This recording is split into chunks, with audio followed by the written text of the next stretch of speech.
دویم وبقیت مما ترک آل موسی، او پاتې نخې د هغه نه چې پرېښي آل د موسی علیه السلام. بقیې نه مراد څه دی؟ څوک وایي د بقیې نه مراد د موسی علیه السلام امساوه او پیزارو او پټکې وي، دا پکې پروت وي، دا د دې د امداد دپاره راغلي. نو یو خدا ده. دویمه خبره هغه دا ده څنګه چې علامه ضحاک ذکر کوي چې بهتر قول لاره چې د دې نه مراد علم دی. څوک وایي د دې نه مراد احادیث د موسی علیه السلام دي، او چې څوک دا وایي چې د دې نه مراد د موسی علیه السلام پټکې او امساوه، نو وایي ګوره دا پکې برکت دی که نه.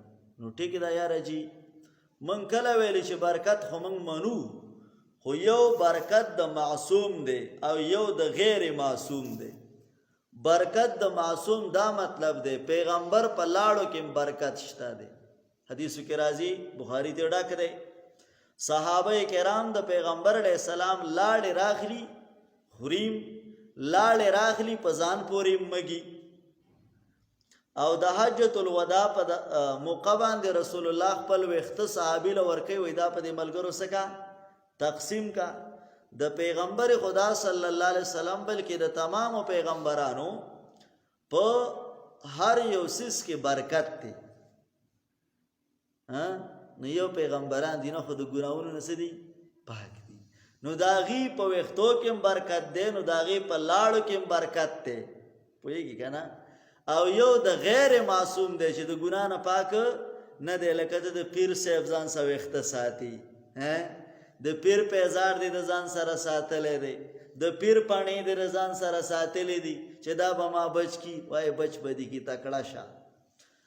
دا بعضې داسې که نه په دې دغه باندې جنازو باندې خلک د آیت الکرسی او د قل والا صورتونو صادر اچوي. دا د قرآن څه ده؟ بې ادبي ده، بې حرمتي ده. خبره پوهېږئ؟ ځکه زه ستانه تپوس کوم، دا مړی ادناس دی او که خوب والا اوده ادنا دی؟ کمزوری مړی دی که اودم کمزوری دی؟ لکه څوک کمزوری؟ مړی کمزوری دی. او چې یو سړی اوده دی او ته پې د آیت الکرسی څادر واچې، دا راته ووایي چې دا به بېدبي که ادب به د قرآن؟ بېدبي به یې صاحبه. نو چې دلته دا بېدبي مني، نو هلته کې په مړي باندې چا چې هغې ته بېدبي نه وایي. یا دا ده چې داسې به ووایي ایخ سړی دی، ویښ دی، لکه ویښ دی خو ملاس دی، او ته پې څادر د آیت الکرسی او د قرآن لیکلی څه کي واچې، نو دا به ادبي که بېدبي به څه ده؟ بېدبي ده که نه ده؟ نو په مړي باندې واچې. دا عجیبه مسلمانان دي. په پنجاب کې یو زنانه راوتې وه او د هغې په دې کپړو باندې لیکلي و حلوا. حلوا وه که نه؟ څه الفاظ یې پې لیکلي و د عربۍ، نو خلکو قابو وجلې وه.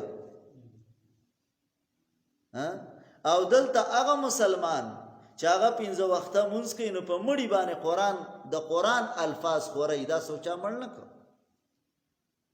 پوه نه شو؟ دې ته څوک بېدبي نه وایي.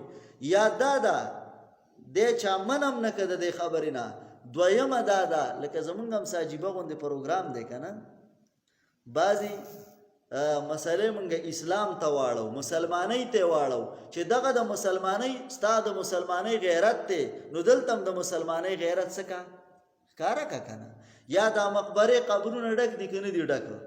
آیت الکرسی او قل صورتونه پر قبر لیکلي دي که نه دي لیکلي؟ دا قبر پخول حرام دی او په دې لیکل هم څه دي؟ حرام دی، او دا چونه کول هم حرام دي.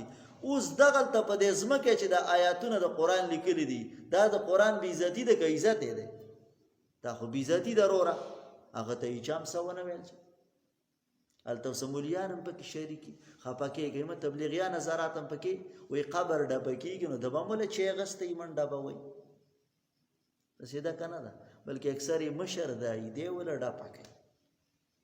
یاره وروره لیدلي مې دي، خفه کېږئ مه، خفه کېږئ مه. اکثر به زه چې تلمه، نو هغه لار به مې بدل کړه، په بله لار به لاړم.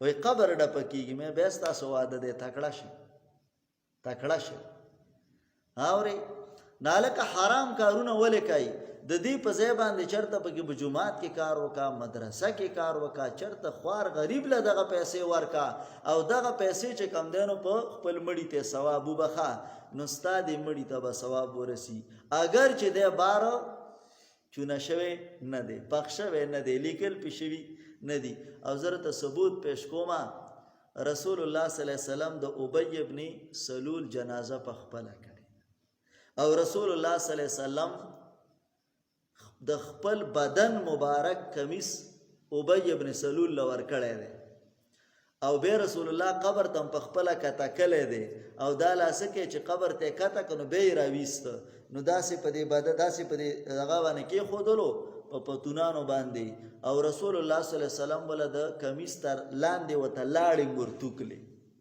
څه دي خیال سو شو څلور خبرې شوې و زما عقیده دار چې ابی ابن سلول ان المنافقین فی الدرک الاسفل من النار الله وی منافقان به پاغه لاندې درجه کې نو ابی ابن سلول خو کمانډر دی نو هغه د ټولو ناغه خاغه خطرناک ځای ته ورغلی دی پوهیږي د رسول الله کمیس بچ نکه لاړې بچ نکه جنازې بچ نکه قبر تک تکولې بچ نکه